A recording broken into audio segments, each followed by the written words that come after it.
Continuamos con, con el tema teoría de la Constitución. Sin embargo, con relación al último tema que planteamos relacionado a la teoría del Estado, es importante hacer la siguiente recapitulación doctrinal, dogmática, establecida por Kelsen.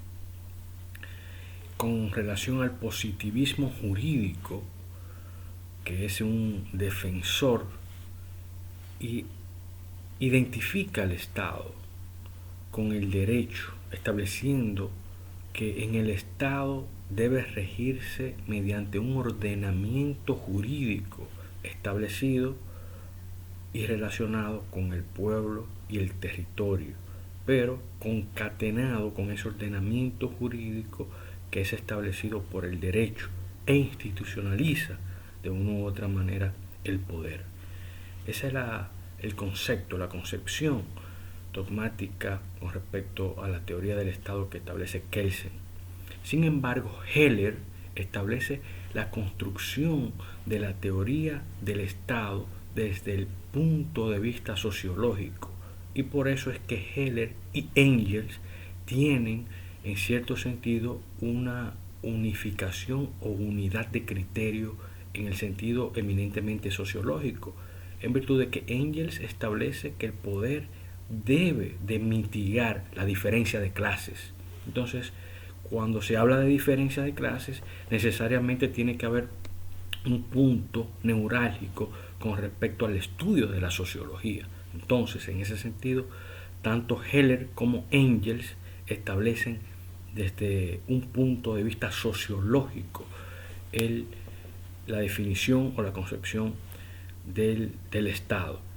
Sin embargo, nosotros vamos a hacer hincapié en un punto eminentemente interesante, y es con respecto a la concepción estatal que tiene Max Weber cuando establece la monopolización de la violencia desde el propio Estado.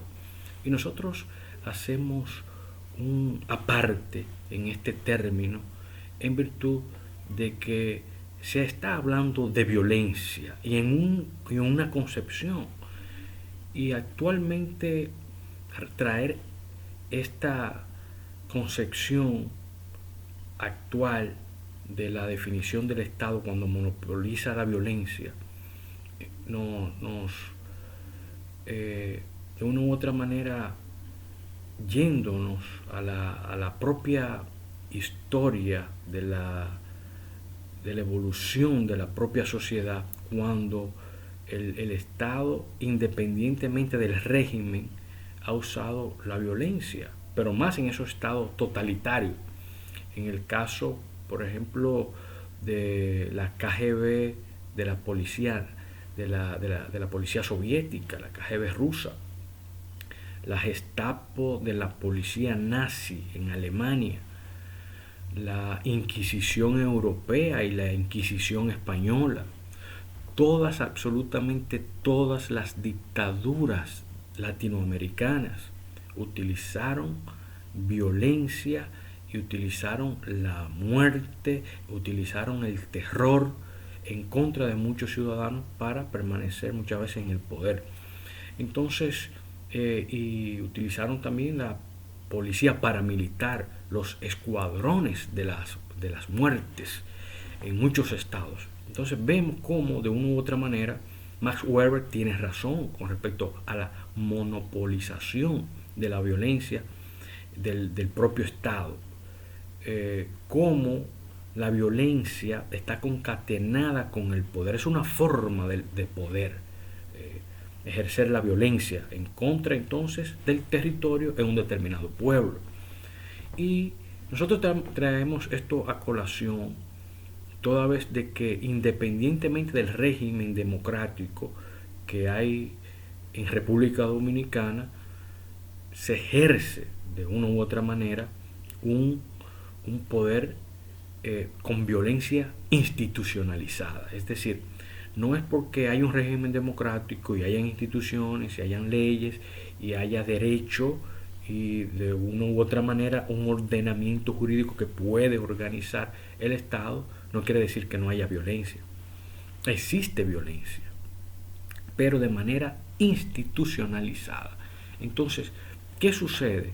Que, para poner un ejemplo, a cualquiera de ustedes que se le pregunte si quiere ir a un centro penitenciario de corrección y rehabilitación o a una cárcel pública por 5, 10, 15, 20, 25, 30 años, o dar una parte de su cuerpo, de sus extremidades inferiores o superiores, o una parte de ellas, como un dedo de la mano, o un dedo del pie, o un pie, o una mano.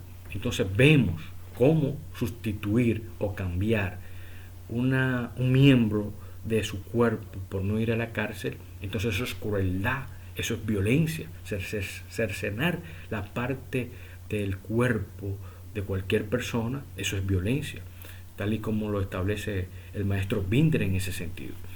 Entonces vemos cómo existe violencia independientemente del régimen y independientemente de que sea institucionalizada esa violencia por parte del Estado. Ahora bien, la situación es difícil cuando de una u otra manera el Estado rebasa esa violencia y no la hace institucional, sino a través de una de sus agencias represivas. Pero quisimos recapitular sobre este tema para entonces entrar de inmediato en la teoría de la Constitución. La teoría de la Constitución. Entonces, esta teoría tiene su origen en el origen eclesiástico, en virtud de las constituciones papales, independientemente de que el concepto moderno se origina debido a las revoluciones liberales.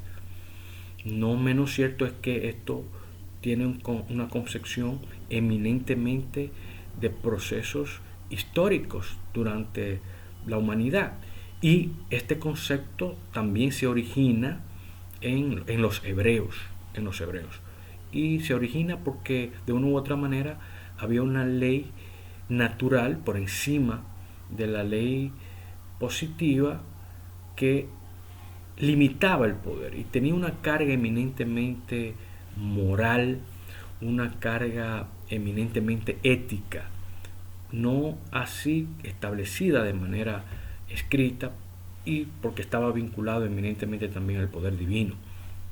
Pero también en el antiguo régimen, en la sociedad antigua, en Grecia y en Roma, de una u otra manera existe ese concepto en Grecia para organizar la polis, la sociedad, la organización de la sociedad, y que de una u otra manera se limitaba el poder, y en los romanos también como un elemento del Estado, esa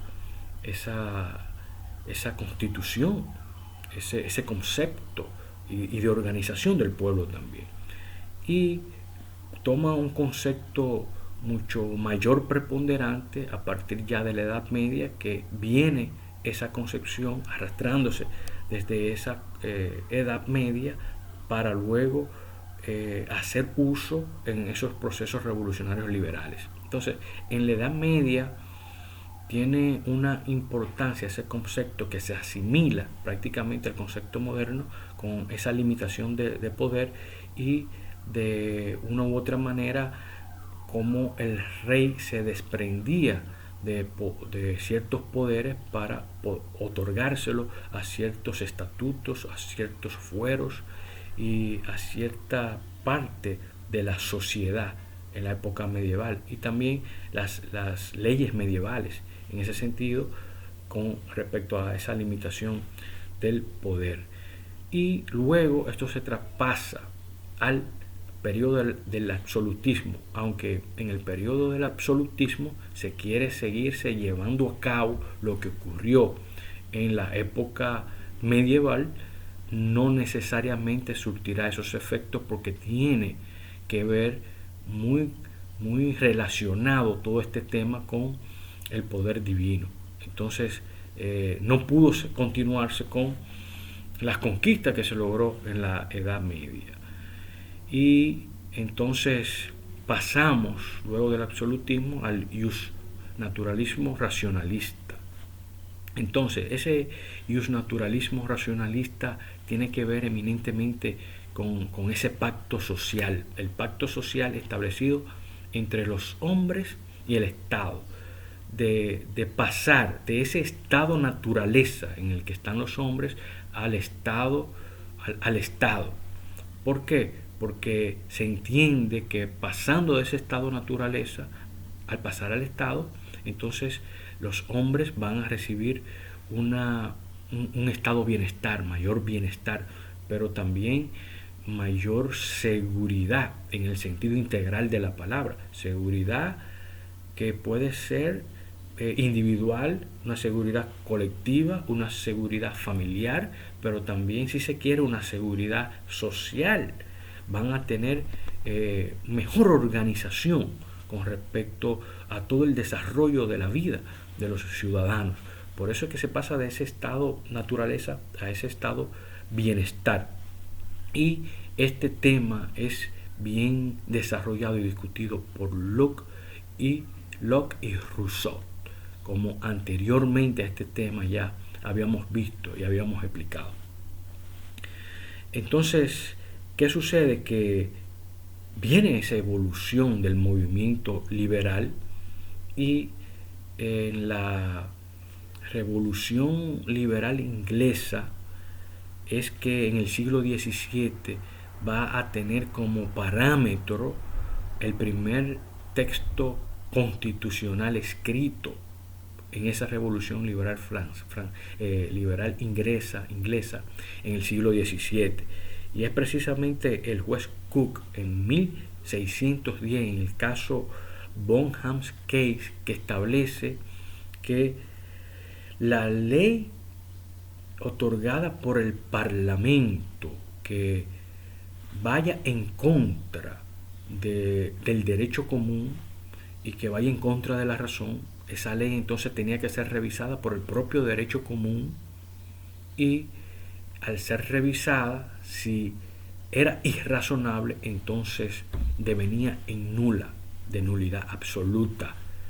Entonces vemos cómo es a partir de ese siglo XVII, con la Revolución Inglesa, que se tiene como parámetro esa constitución, y lo que establecía también con respecto al límite del poder, porque aunque provenía del Parlamento, que era la máxima autoridad, de una u otra manera, si era irracional, si no conllevaba razón y si era violatoria con respecto al derecho común, esa ley debía ser nula, de nulidad absoluta.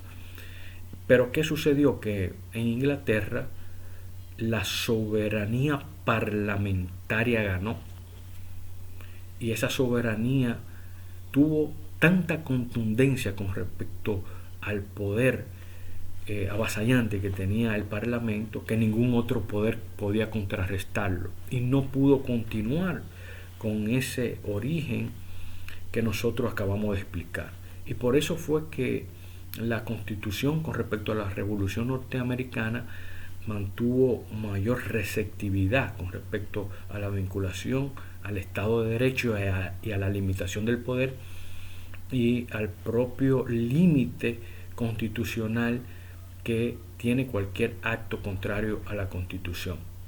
Y de esto se puede explicar con el desarrollo de las colonias norteamericanas y los documentos que provenían desde esa colonia, llamados covenants. Esos documentos establecían un límite al poder político, respeto al Estado del Derecho, y también de una u otra manera limitación al poder en sentido general, y que cualquier acto que viniera con respecto a un choque con relación a ese contenido esencial que tenían esos documentos de respeto a la organización estatal, entonces también eran nulos. Y por eso es la importancia luego que en 1803, en el caso de Estados Unidos, Marbury versus Madison, del juez Marshall, que estableció y contempló exactamente lo que nosotros acabamos de decir, que viene desarrollándose, pero es ahí que llega a tener y a vislumbrarse de una manera tan contundente y tan importante para toda la humanidad y sobre todo para el mundo del derecho constitucional, el respeto al Estado de Derecho y el respeto también a la limitación del poder, y es en el año 1803. Pero deviene de una u otra manera esta situación histórica desde el punto de vista del derecho constitucional norteamericano, y por eso ganó mayor receptividad que en toda Europa, independientemente de que también en Alemania hay varias concepciones al respecto, a partir del siglo XIX. Y una de estas es cuando Kelsen, volviendo con Kelsen ahora en la teoría de la Constitución, establece que la Constitución, en contraposición de la concepción formal, debe analizarse desde el punto de vista exclusivamente material, por el hecho de que si se analiza desde el punto de vista formal, existe una dualidad con respecto a la producción de leyes generales y leyes ordinarias, y con respecto también a la producción y creación de leyes o normas eminentemente constitucionales y actos de organización del poder que organiza la propia Constitución. Entonces, esta dualidad podría de una u otra manera quebrantar, si se quiere, la organización en sí del Estado, de los poderes que rigen el Estado, y esos poderes con relación a la relación entre esos propios poderes y la ciudadanía. Entonces es mejor, de acuerdo a la dogmática de Kelsen con respecto a la Constitución en el sentido material, que se vea desde ese punto de vista eminentemente material, porque entonces habrán leyes en la Constitución que no necesariamente, en virtud de la producción de leyes generales, de normas generales y ordinarias, que no necesariamente tengan que ver con la organización del Estado. Entonces, en contraposición a Kelsen está Smith, que establece que la Constitución hay que estudiarla desde el punto de vista de su finalidad y de su fin, qué objetivo tiene la Constitución y cómo se origina la misma. Entonces, Smith, en contraposición a Kelsen, establece que el único acto válido y para que la Constitución tenga validez es el acto del poder constituyente del pueblo, cuando proviene del pueblo, y que está vinculada eminentemente a la democracia. Después de ahí no hay forma de que se pueda ver otra concepción ni material ni formal, sino en el sentido antes explicado por Smith, y esa es la doctrina de Smith con respecto a la concepción de la Constitución. Pero hay unas concepciones eminentemente importantes con relación a la doctrina italiana, defendida por Mortati, Barile, Piscaretti y de Bergottini, en el sentido de que el sentido material, ellos sostienen el sentido material que anteriormente hablábamos y que defiende Kelsen. Ellos siguen en ese sentido material y establecen que debe de desarrollarse una estructura fundamental explicativa a la sociedad de la Constitución, pero que también tengan principios esa estructura, y también que esos principios sean desarrollados y que la propia sociedad pueda conocerla. Entonces, de ahí que desarrollan en el sentido material de la Constitución, y en contraposición entonces con el aspecto formal de que el texto constitucional puede contener normas que no necesariamente sean constitucionales en el sentido material. Esto establece que fuera entonces, como lo establecía Kelsen, fuera de la Constitución pueden entonces haber normas constitucionales, porque sí tienen que necesariamente ver con la organización del Estado, la relación entre los poderes públicos en sí y la relación de los poderes públicos con los ciudadanos. Esa es la teoría italiana. Hay otra concepción importante que no puede dejar de ser dilucidada, que es la concepción marxista de constitución. Y los marxistas establecen, por un lado, una constitución programática, que es la constitución de 1977, la constitución rusa de 1977, que debe especificarse en esa constitución el programa diseñado en ese estado. La constitución debe establecer eso, pero también establecen la constitución como un balance que debe de reflejar los logros alcanzados durante el régimen y desarrollo de la comunidad. Entonces, esas son las dos concepciones, y esta última fue establecida en la Constitución Soviética de 1936. Entonces, ¿qué sucede con todos estos conceptos? Que son conceptos, naturalmente, que vemos y analizamos que resultan insuficientes, tanto desde el ámbito formal como desde el ámbito material del significado de constitución. Y entonces de ahí proviene un nuevo concepto, que es el concepto sustancialista de la Constitución. Entonces, ese concepto sustancialista es fácilmente digerible, fácilmente comprendido, porque va vinculado netamente al sistema democrático. Fuera del sistema democrático, entonces no puede haber ningún significado constitucional, independientemente de que sea formal o material. ¿Por qué?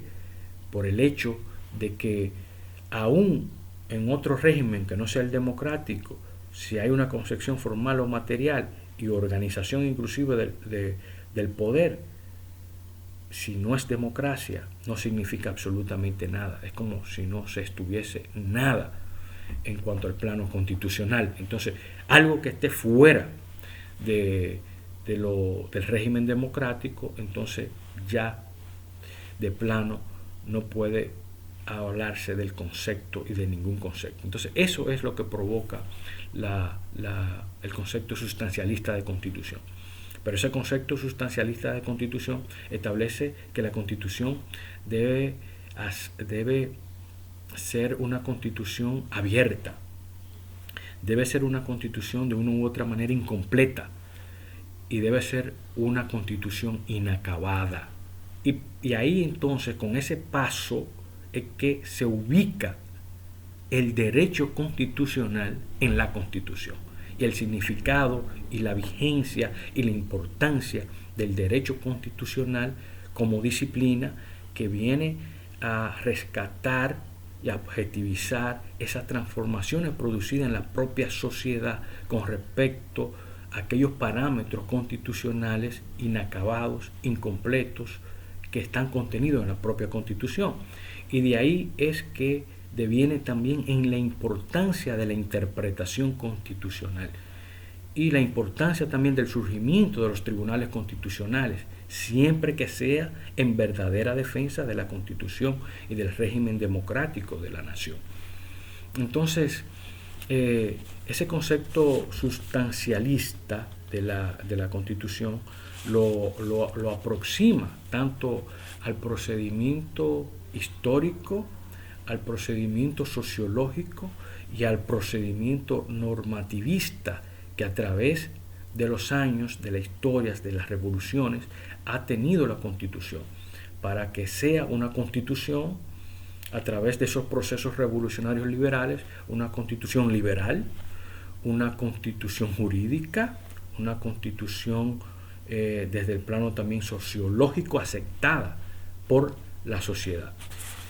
Y también de ahí devienen las funciones duales, tanto desde el punto de vista de la función de la Constitución como del punto de vista del derecho constitucional. Es decir, tienen una función común, tanto la Constitución como el derecho constitucional, desde el punto de vista sustancialista, porque De hecho, hay una función legitimadora. ¿Y qué es lo que viene a legitimar? Todo el proceso transcurrido y alcanzado a través de la evolución del Estado, a través de la evolución de la propia Constitución, a través de la evolución del constitucionalismo. Esa legitimación de política también, la función política de legitimar el sistema político y el régimen político, y una función también con respecto a la ideología, y la ideología es con relación al régimen democrático y la defensa de la política alcanzada, institucionalizada, y también una función jurídico-organizativa, por el hecho de que todos estos conceptos están entrelazados con respecto a esa defensa y a esas funciones tanto de la Constitución como del derecho constitucional, por el hecho de que esa política y ese Estado están organizados a través de los poderes establecidos en la propia Constitución. Entonces, eso es lo que legitima el sistema democrático, esa función legitimadora de toda esa ideología democrática social en defensa de los derechos fundamentales y de las libertades. Hablando de las libertades y los derechos fundamentales, no podemos dejar que se nos escape un matiz totalmente importante a través de la historia constitucional de esos procesos revolucionarios liberales, que lo tiene Francia en la Revolución Francesa de 1789 con la Declaración Universal de los Derechos del Hombre y del Ciudadano. Y precisamente en el artículo 16 establece que el parámetro constitucional de la división de los poderes y del respeto de los derechos fundamentales con relación al hombre, los derechos, esa declaración con respecto a las libertades ciudadanas y del hombre. Entonces, ese es un componente que viene a concretizar ese llamado democrático y de justicia en la sociedad universal. Y por eso la importancia de la Revolución Francesa, que no puede escaparse en esta teoría de la Constitución, porque de ahí ha devenido el desarrollo progresivo de esos derechos alcanzados universalmente. Y esa fue naturalmente una de las epopeyas constitucionales, no solamente a nivel conceptual, sino también a nivel revolucionario liberal, que hoy día nosotros debemos seguir defendiendo y que hemos alcanzado y desarrollado mucho, y hemos también llegado a este estado constitucional precisamente por ese trayecto alcanzado histórico que han tenido esos pueblos, y que nosotros hoy le debemos estas libertades que hemos alcanzado a esos grandes hombres que han luchado por el bien de la Constitución, por el bien común, por el bienestar común, por el bienestar social. Entonces, esa también tiene una función garantista, y esa función garantista legitima lo de la Constitución jurídico, liberal y garantista, pero también una función, si se quiere, integradora de las ramas del derecho. Entonces, ¿por qué la Constitución es integradora con respecto a las demás ramas del derecho? Porque es la norma fundamental, es la ley fundamental, es la ley suprema, es la norma prioritaria por encima de cualquier otra. Inclusive la propia Constitución establece el principio de supremacía constitucional. Entonces, por eso es que debe integrar la propia Constitución las demás ramas del derecho. Y nosotros diríamos, bueno, ¿puede integrar el derecho penal? Claro que sí que integra el derecho penal, porque la máxima nullum delitum nulla pena sine lege previa, que trajo y menciona Beccaria en su obra 1764, Cumbre de los delitos y las penas, donde no había un régimen para imponer penas, ni había el principio de legalidad, sino que era a suerte y verdad de lo que dijera quien tenía el poder en ese momento. Entonces era una situación de penas inhumanas, degradantes. Vemos cómo ese principio es hoy un principio que sustenta el régimen democrático de justicia y establecido constitucionalmente, el principio de legalidad.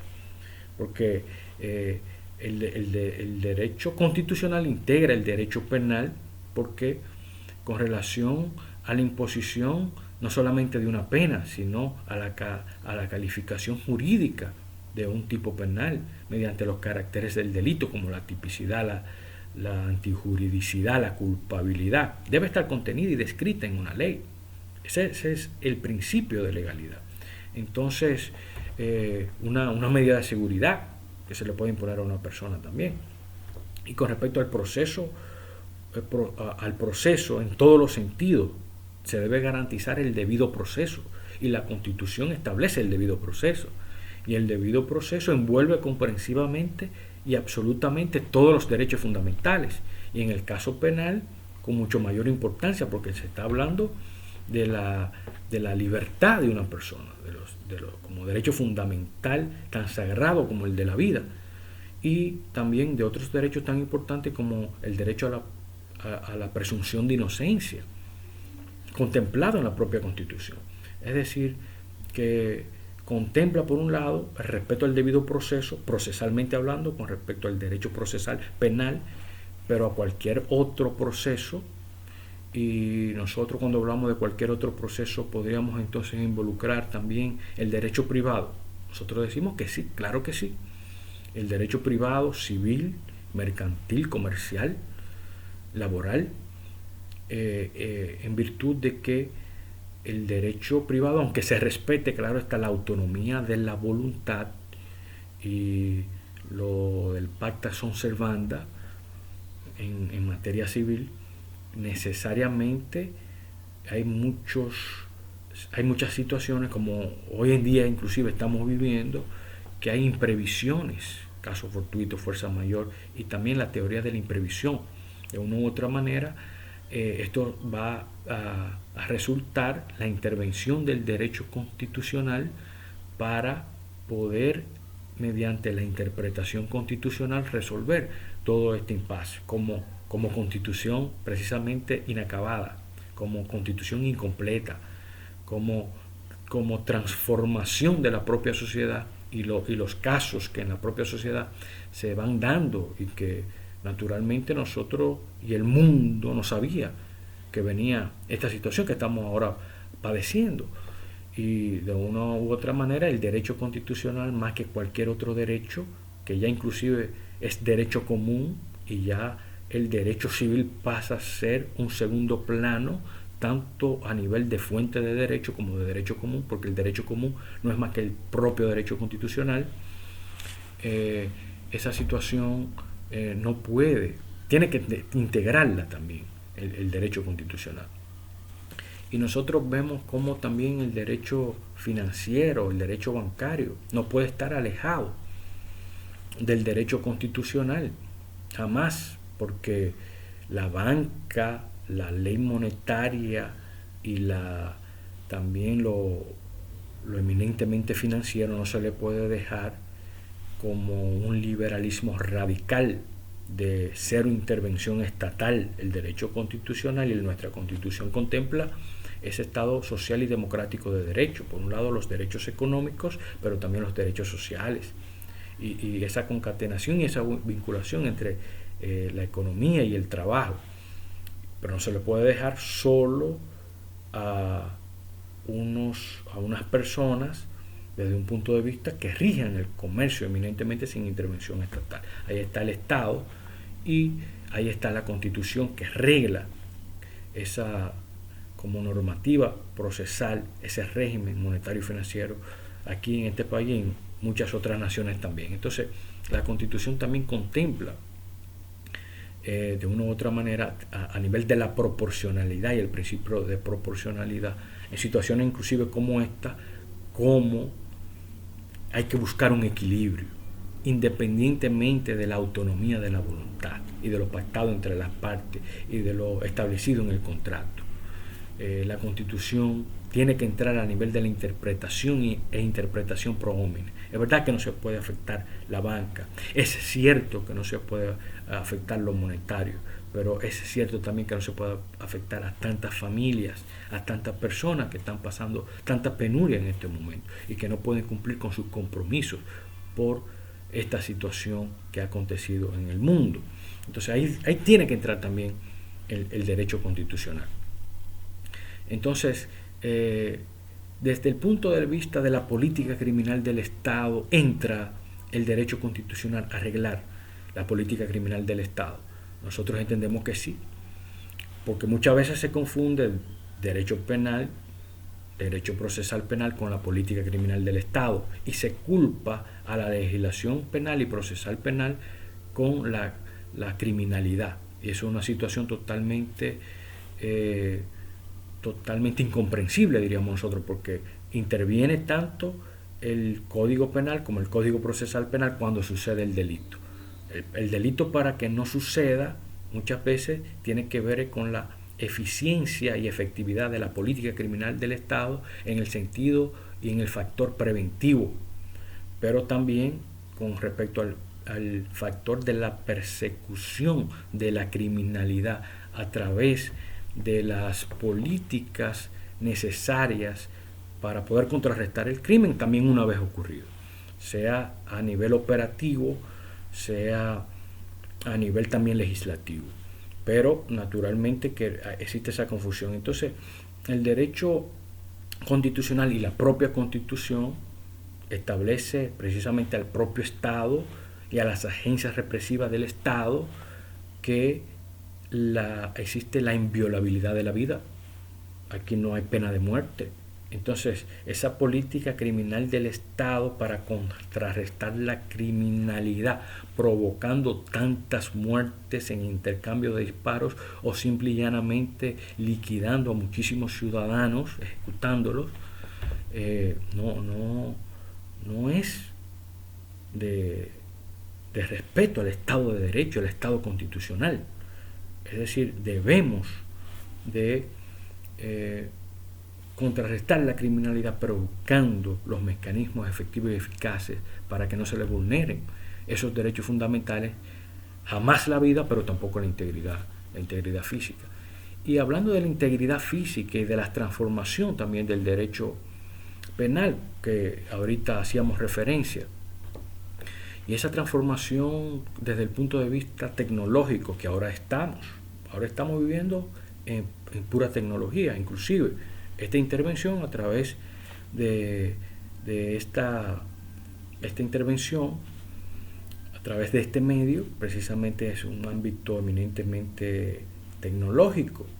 Anteriormente lo hubiésemos hecho de manera presencial, pero hoy estamos viendo cómo principios rectores, por ejemplo, del proceso penal y están siendo suspendidos en virtud de que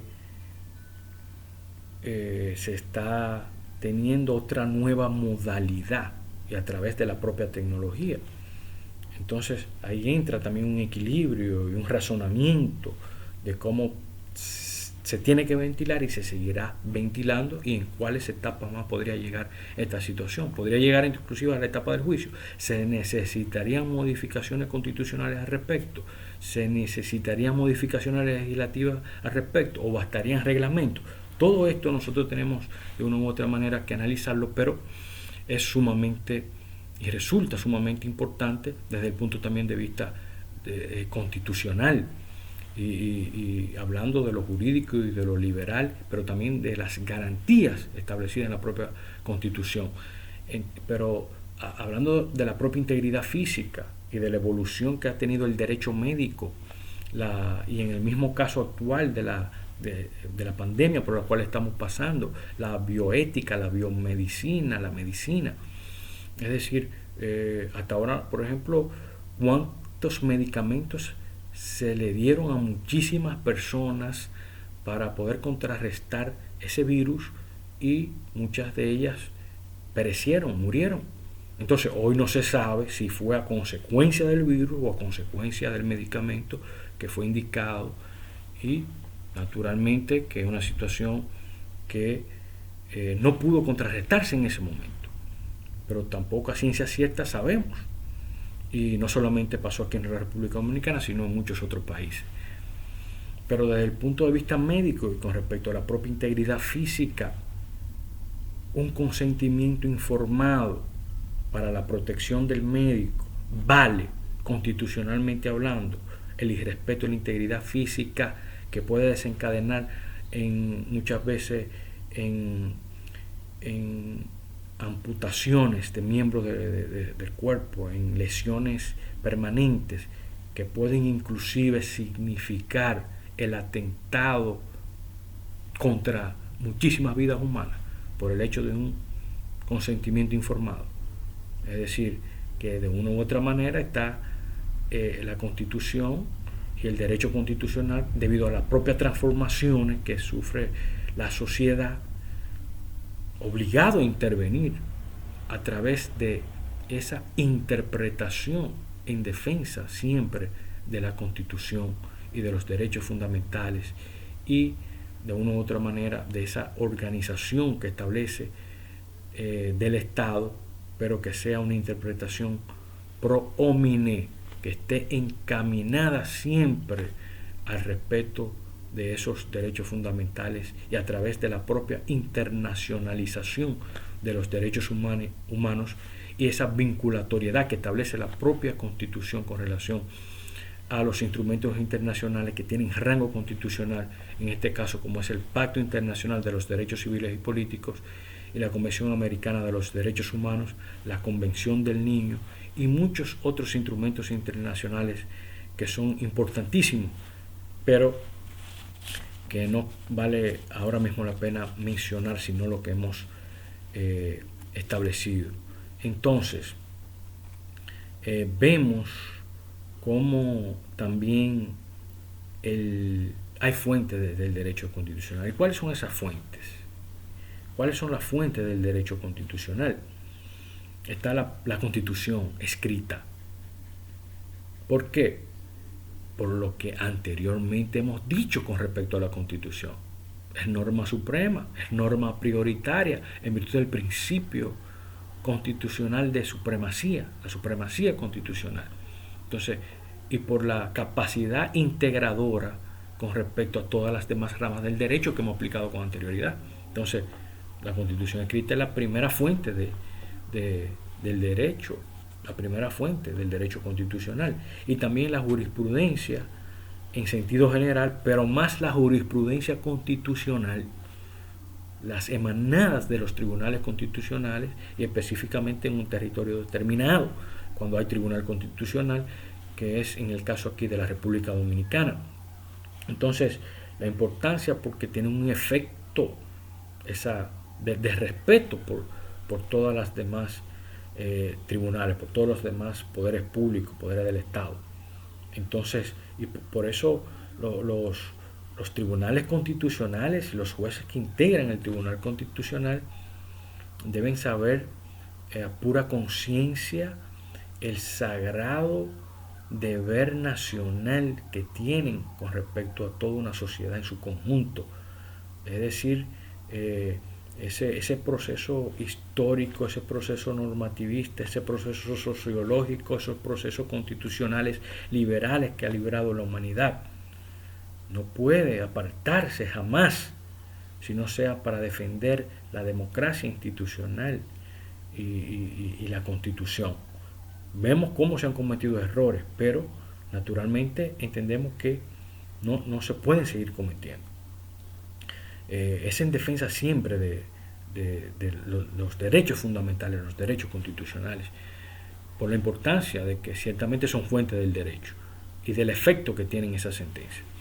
Entonces, otras de las fuentes está la costumbre.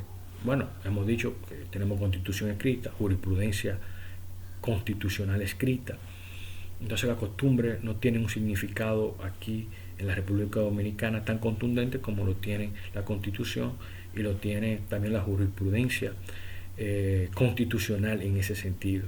Pero es importante, sin embargo, aclarar que la costumbre con respecto a esa práctica social con intención de hacer derecho, pero en el caso constitucional esa costumbre no es de la sociedad, sino de los poderes públicos.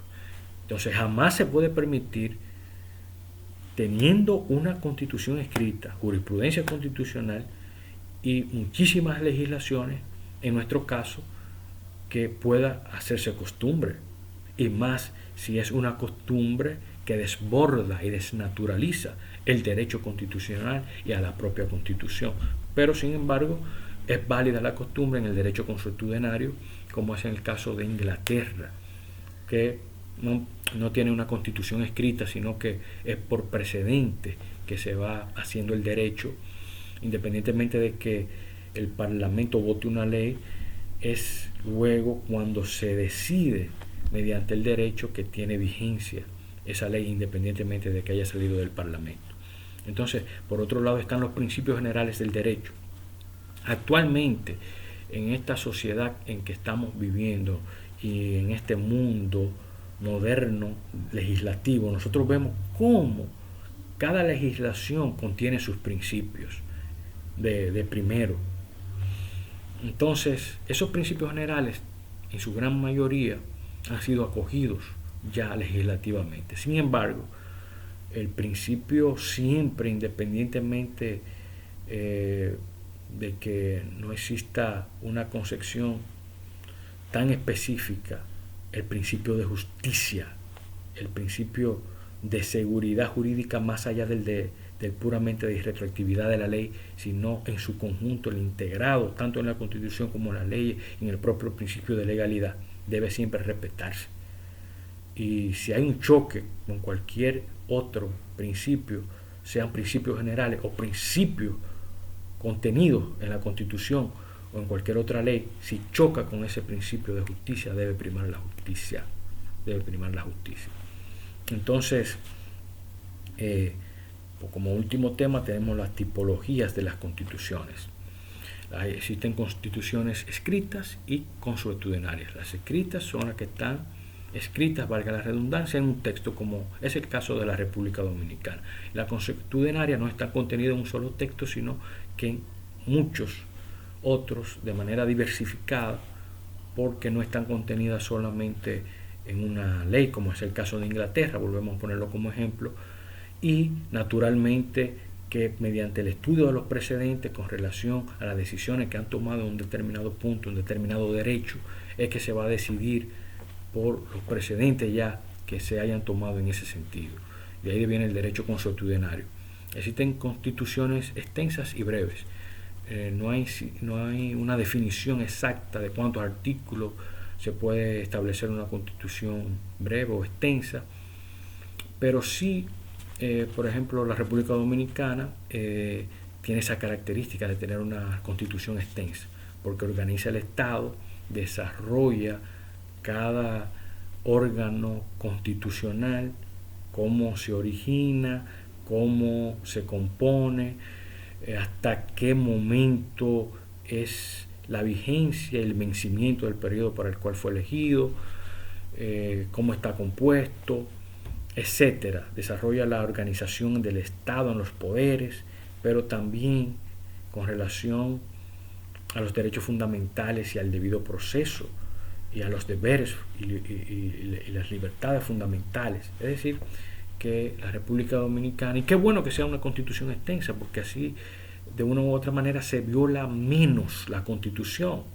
y como fuente del derecho, porque siempre hay que sacar la Constitución. Bueno, es la norma fundamental, es la norma prioritaria. Entonces la Constitución establece esto en tal artículo, aunque naturalmente puede ser en virtud de las transformaciones sociales que a diario viven aconteciendo. En un determinado momento podrá ser esa constitución una constitución incompleta, podría ser esa constitución una constitución inacabada. Entonces, por eso la importancia del derecho constitucional con relación a llenar ese vacío que producen esas transformaciones. Pero es con respecto a una interpretación respetando siempre el contenido esencial de los derechos fundamentales. No es otra cosa que no sea eso.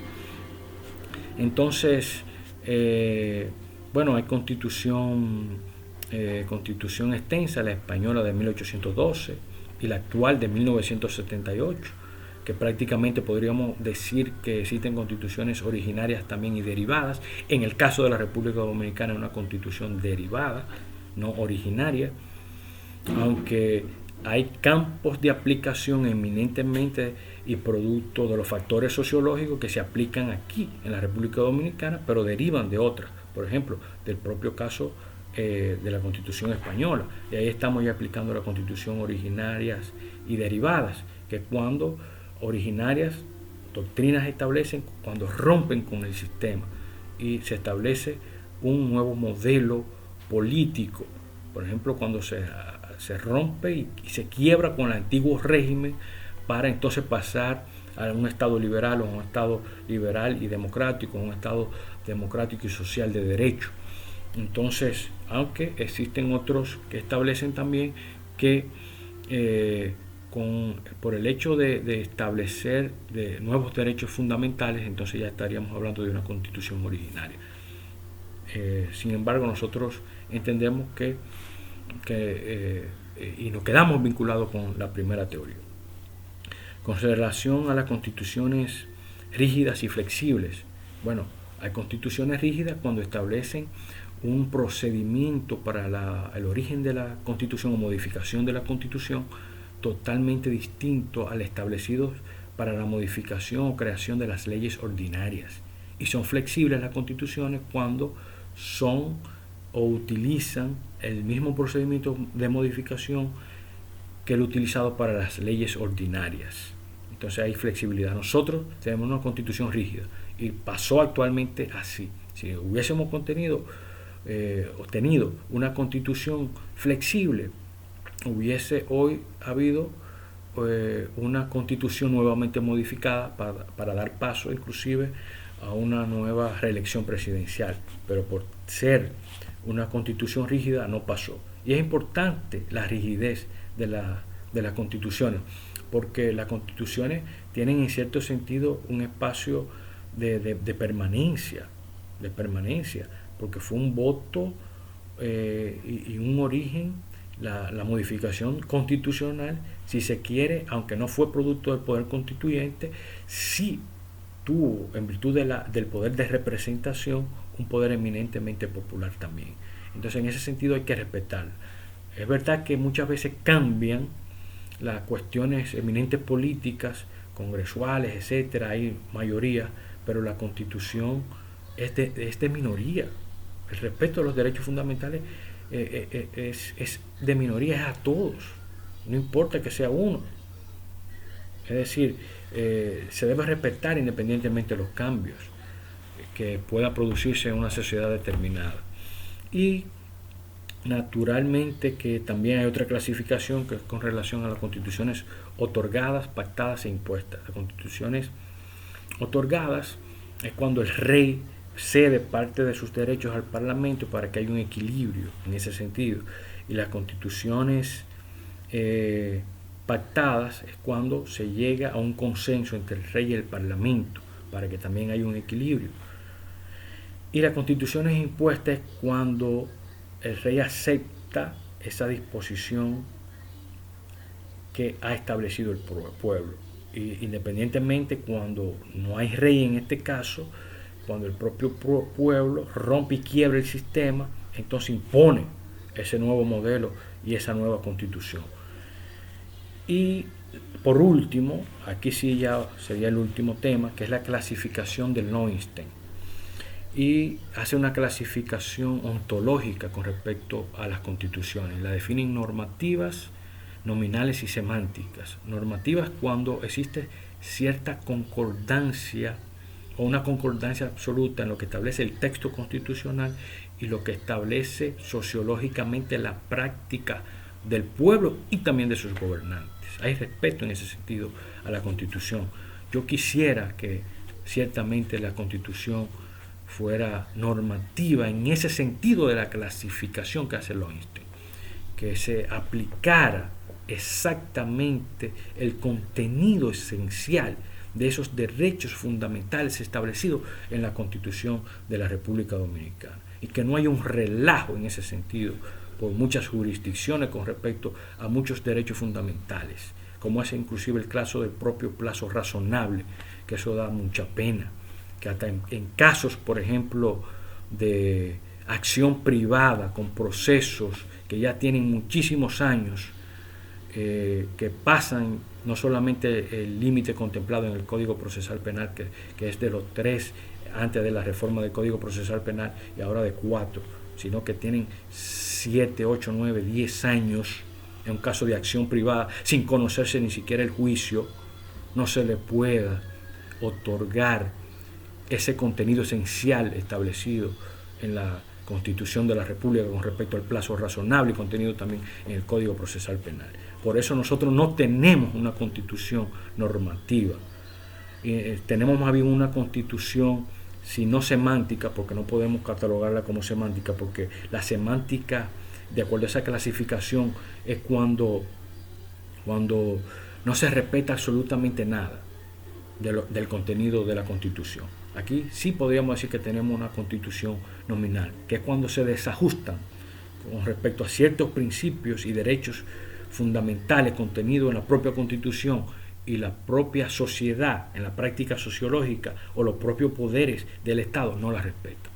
Entonces, y ese ejemplo nosotros ponemos del caso del plazo razonable. ¿Cómo puede ser que en un caso, por ejemplo, de acción privada, donde se desvincula la parte de la etapa preparatoria y también la etapa intermedia, y se va directamente al juicio?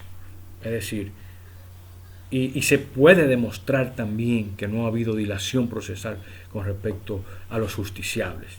Entonces, respetemos más la Constitución, respetemos más a esas revoluciones liberales históricas que ha tenido la humanidad, respetemos más esa Revolución Francesa, respetemos más esa Declaración Universal de los Derechos del Hombre de 1789, respetemos más el Estado de Derecho, respetemos más el debido proceso.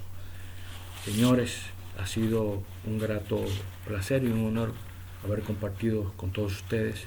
Nos vemos en un próximo encuentro.